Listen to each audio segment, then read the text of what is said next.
Something unusual is happening right now, and this time it's not loud, it's not explosive, and that's exactly why most people are missing it. While the world is distracted by wars, headlines, and market swings, something quieter but far more structural is beginning to shift underneath, and once you see it, you can't unsee it. Two separate trends are unfolding at the same time, but here's the part that matters. They're not separate at all, they're feeding into each other. The first is happening at the highest level, where trade agreements that were signed just last year are already starting to break down. The second is happening at the ground level, where ordinary people are changing their behavior in ways that are now impossible to ignore.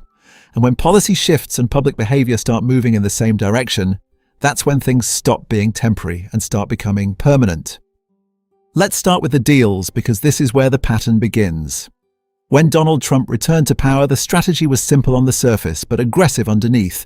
Reset global trade, reassert leverage, and move fast. Tariffs came back almost immediately, not just targeting competitors, but extending to allies as well, and that's where the tone changed. Normally, trade conflicts build slowly, with negotiations, investigations, and evidence, but this time, the timeline compressed. When earlier tariffs ran into legal resistance, the response wasn't to pause, it was to pivot. And that pivot came through Section 301, a mechanism designed for targeted action, but suddenly applied at scale. And this is where things start to feel different, because within weeks, investigations were opened not against a handful of countries, but across a wide group, including the European Union, Japan, India, and Mexico. And the speed of these actions sent a signal that went far beyond trade itself. It suggested that outcomes might already be decided before the process even begins, and that changes how every partner interprets every agreement. Because if you sign something today, but tomorrow it can be reworked, challenged, or bypassed, then it's not really an agreement, it's a temporary position. And this is the moment where everything starts to shift. Not publicly, not dramatically, but internally, where trust begins to erode. In parts of Southeast Asia, officials have already started signaling that some agreements made under pressure are no longer valid in practice, and one deal involving Malaysia didn't just weaken. It was effectively declared over, not paused, not renegotiated, just gone. In Europe, the reaction is more measured but equally important. Agreements are no longer being treated as long-term commitments. They're being approached as flexible arrangements that could change at any moment, and that single shift in mindset changes the entire structure of negotiation. But here's where it gets uncomfortable, because this isn't just about trade anymore. When unpredictable policy meets strong rhetoric, when pressure tactics combine with sudden changes, the perception that forms is not one of stability but one of uncertainty. And once that perception spreads, it doesn't stay inside government rooms, it moves outward. And that's where the second shift begins, not with leaders, but with people.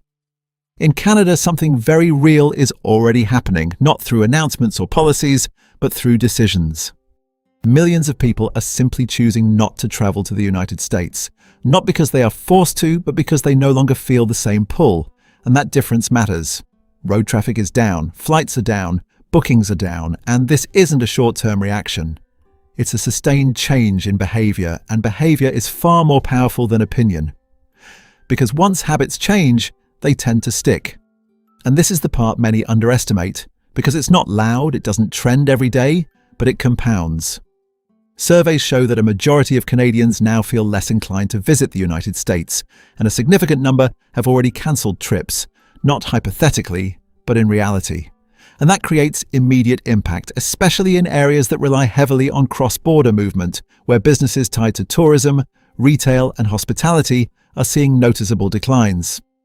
But it doesn't stop at travel, because once behavior starts shifting in one area, it spreads into others. A growing number of consumers are actively choosing alternatives to American products, not all at once, but gradually, consistently, and at scale, and that's what turns a moment into a trend.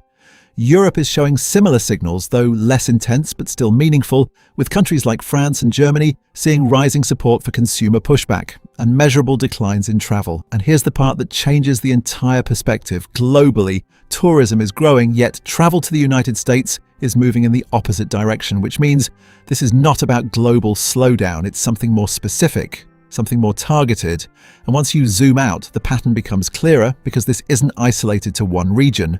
Visitors from multiple parts of the world are pulling back, and surveys suggest a significant portion of global travelers are now less likely to visit due to political factors. That demand doesn't disappear, it shifts, moving toward other destinations, redirecting spending, redistributing influence.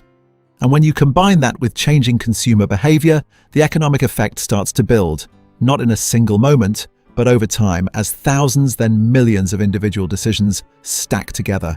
And this is where most people get it wrong. They expect a collapse to be sudden, dramatic, obvious, but that's not how these shifts usually happen.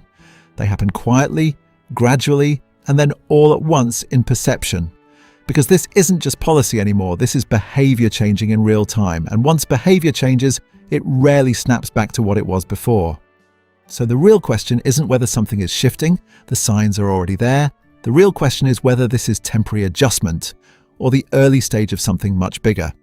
Because once trust starts to weaken, it doesn't break overnight, it fades slowly, decision by decision, choice by choice, until one day the structure still looks the same on the outside. But underneath, everything has already changed. If you found this breakdown valuable, hit subscribe so you don't miss what's coming next. And if you want to support the channel, tap Super Thanks or join as a member. It truly helps keep this going.